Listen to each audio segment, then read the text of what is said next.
जय श्री राम। जय बागेश्वर धाम।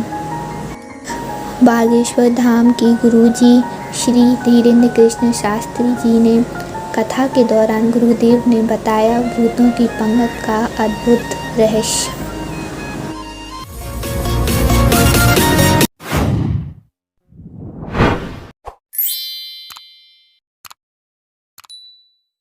तो चलिए वीडियो को स्टार्ट करते हैं। एक गांव में एक बहुत बड़ा जमींदार रहता था और वह बहुत अहंकारी था। एक बार उस बड़े जमींदार के घर उसके बेटे की शादी हो रही थी और उस शादी समारोह में बहुत बड़े बड़े अमीर लोग आए हुए थे। शादी समारोह में खाना का आयोजन भी किया गया था और सभी अमीर लोग शादी के खाना को खाकर आनंद ले रहे थे।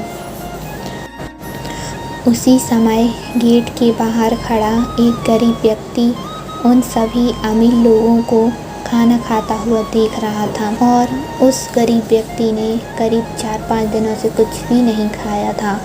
वह बहुत भूखा भी था। तभी उस गरीब व्यक्ति ने सोचा कि यहाँ तो शादी समारोह का खाना हो रहा है, क्यों न मैं भी घर के अंदर जाकर खाना खा लूं। तो जैसे ही वह व्यक्ति खाना खाने के लिए अंदर गया तो सभी अमीर लोग उसके फटे हुए कपड़े देख और उसकी हालत देख सभी हंसने लगे और उस गरीब व्यक्ति का मजाक भी उड़ाने लगे। लेकिन वह बेसहारा गरीब व्यक्ति कहने लगा, कुछ खाने को दे दो, मैंने 4-5 दिनों से कुछ भी नहीं खाया है, मैं बहुत भूखा भी हूँ। जब सभी अमीर लोग उस गरीब का मजाक उड़ा रहे थे तब वहीं पर खड़ा हुआ जमींदार सब कुछ देख रहा था। लेकिन उसी जमींदार के पास धन दौलत जमीन होने से वह बहुत अहंकारी व्यक्ति था। इसलिए उसी समय जमींदार ने अपने नौकरों को बुलाकर कहा, इस गरीब व्यक्ति को घर से धक्का मार मार कर घर से बाहर निकाल दो। और जमींदार के नौकर उस गरीब व्यक्ति को घर से धक्का मार बाहर निकालने लगे।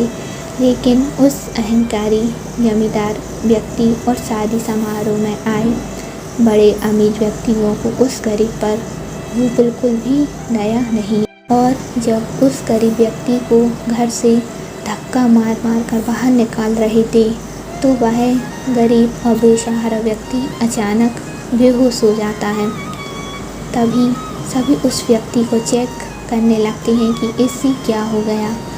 तो चेक करने के बाद पता चलता है कि वह भूखा बेसहारा गरीब व्यक्ति मर जाता है और जमींदार उस गरीब व्यक्ति की बॉडी को पास के कुएं में डलवाने को कहता है। कुछ दिनों बाद उस गरीब व्यक्ति की आत्मा उस बड़े जमींदार को परेशान करने लगती है। इसे जमींदार अपनी पत्नी से खाना बुलवाता है और जब वह खाना खाने लगता है तो उसकी थाली से खाना अचानक गायब हो जाता है। और कभी-कभी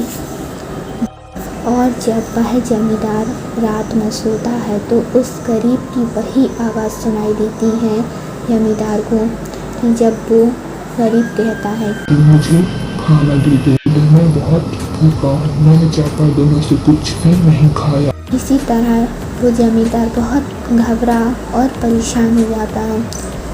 तब वह एक ज्योतिष से जाकर पूछता है तो वह ये बताता है कि तुमने एक गरीब व्यक्ति की जान ली थी, उसी व्यक्ति की आत्मा तुम्हें परेशान कर रही है और वह आत्मा भूख की वजह से तुम्हारे घर में भटक रही है। और तभी जमींदार व्यक्ति बोलने लगता है, ज्योतिष जी मेरी मदद करो, मुझे बचा लो, अब मैं ऐसा कभी नहीं करूँगा, अब मैं प्रत्येक भूखे को खाना खिलाऊंगा। तभी ज्योतिष अपने मंत्रों की शक्ति से उस गरीब व्यक्ति की आत्मा को बुलाता है और उस गरीब व्यक्ति की आत्मा बोलती है कि इसके घर शादी समारोह का खाना हो रहा था। मैं बहुत भूखा था तो मैं इसके यहाँ खाना खाने गया था, लेकिन इसने और इसके सभी रिश्तेदारों ने मेरा बहुत मजाक उड़ाया और मुझे धक्का मार मार कर उसने घर से बाहर निकलवा दिया, जिससे मेरी मौत हो गई। और आत्मा ये भी बोलती है कि मैं इस जमींदार को मार डालूंगा। तभी जमींदार गरीब व्यक्ति की आत्मा से बहुत माफ़ी मांगता है और वह ये कहता है कि अब मैं ऐसा कभी नहीं करूँगा, प्रत्येक भूखे को खाना खिलाऊंगा। तभी ज्योतिष उस गरीब व्यक्ति की आत्मा पर गंगाजल छिड़ककर उस गरीब की आत्मा को मुक्त कर देता है।